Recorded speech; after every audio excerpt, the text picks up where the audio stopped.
Lapha bekukhunjulwa abohlanga lwama-Tutsi nama-Hutu ababulawa eminyakeni engama-29 edlule.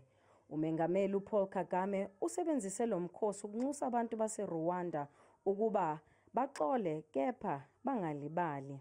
When we needed every help we could get,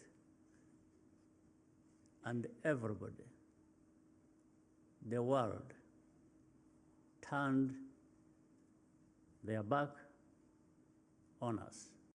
Owasinda kulesibhicongo usakhumbula kahle kamhlophe ukuthi umndeni wakhe nabanye babulawa kanjani ebuka endaweni okwakufanele kube ngephephile okuyisonto.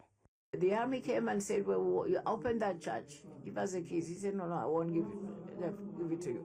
We then go and open and get some of them, the least I will give you. Umengameli Kagame uthi ukuqhubeka kwenkulumo enenzondo kungenzeka kuholele ekuvukeni kwalesibhicongo. Ezindabeni zethu lapho kumzansi wethu Channel 163 nginguziyanda Ngcobo eKigali, eRwanda.